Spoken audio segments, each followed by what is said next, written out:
Municipal కమిషనర్లు అస్తవ్యస్తంగా ఉంటుందని నేను అనుకోలేదు.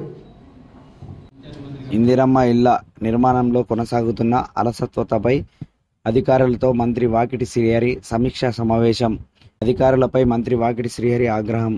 ఇందిరమ్మ ఇళ్ల నిర్మాణంలో నిర్లక్ష్యంగా ఉండడం సరైంది కాదని రాష్ట్ర పశుసంవర్ధక క్రీడల యోజన శాఖ మంత్రి వాకిటి శ్రీహరి అధికారులపై ఫైర్ అయ్యారు.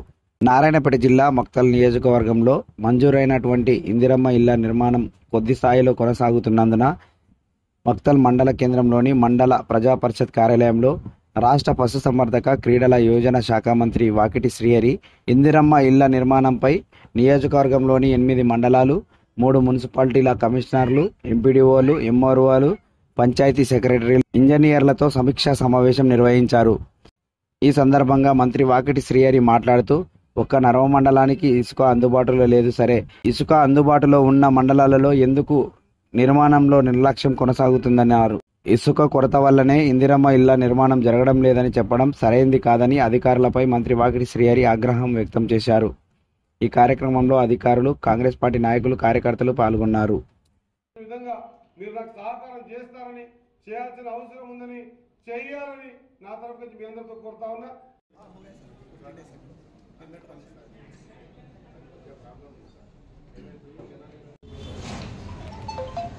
మున్సిపల్ కమిషనర్లు అస్తవ్యస్తంగా ఉంటుందని నేను అనుకోలేదు.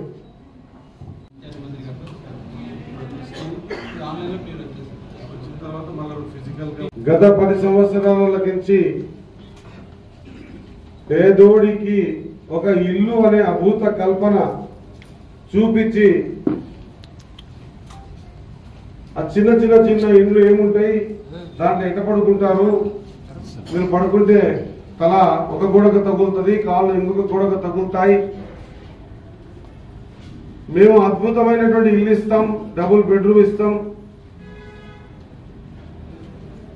2 బెడ్రూమ్లు ఉంటాయి, ఒక హాల్ ఉంటుంది, కిచెన్ ఉంటుంది, బిడ్డ కొడుకు వస్తే ఒకతరం పడుకుంటారు, మేము ఒకతరం పడుకుంటాం, మేకల గూర్లు ముందర కట్టేసుకుంటాం అనేటువంటి ఒక అద్భుతమైనటువంటి కళ, అద్భుతమైనటువంటి ఒక పిక్చరైజ్ చేసి పేదోడి నెత్తిలో అది చూయించి 10 సంవత్సరాల అధికారంలో ఉండి దుర్మార్గమైన సబ్జెక్ట్ ఏంటంటే నియోజకవర్గంలో ఉన్నటువంటి 7 మండలాలలో 3 మున్సిపాలిటీలలో ఒక్కటంటే ఒక్కటి, including I think Madanapuram, Dharwad కూడా ఎక్కడ కూడా ఒక్క పేదోనికి ఒక్క ఇల్లు. అది ఆ రోజు వ్యవస్థ.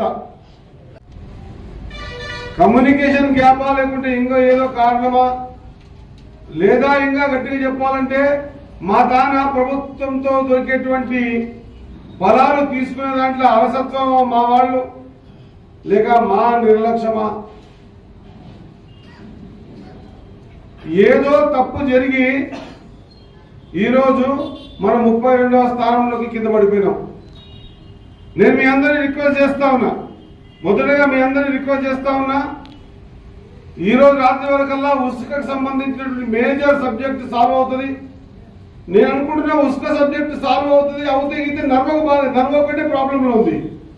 ఎందుకు మరి కృష్ణ మండలం కానీ, మానదూర్ మండలం కానీ, ఈవెన్ తో మత్తల్ కానీ, అమర్చింత ఆత్మూరు కానీ, ఉట్కూరు కూడా ఉసుక ప్రాబ్లం లేదు. మరి ఈ మండలాల్లో ఏమైంది డెవలప్మెంట్?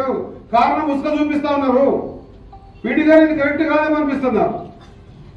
నీకు ఉసుక ప్రాబ్లం ఉన్నప్పుడు ఉసుక నుంచి నేను ఒప్పుకుంటా, మరి మిగతా మండలాలు ఉసుక ప్రాబ్లం లేదు కదా.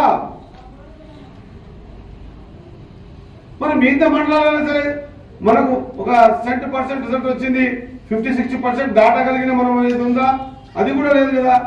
మనం 32 స్థానం రావడం రేపు పొద్దున నవ్వుబట్లే మనకు కాదన్నా. మీరందరూ కూడా అలాంటిగా ఉండాలి. ఖచ్చితంగా మీరు కూడా అనునిత్యం వేరే ఇంకా ఏ పనులు కూడా పక్కకు పెట్టేసి పంచాయతీ కార్యాలయంతో నేను రిక్వెస్ట్ చేస్తా ఉన్నా, ఇండ్లకు సంబంధించిన అంశంలో ఎక్కడ కూడా ఆలస్యత్వం వద్దు. మనం ఇల్లు ఖచ్చితంగా పేదోడికి ఇవ్వాలి.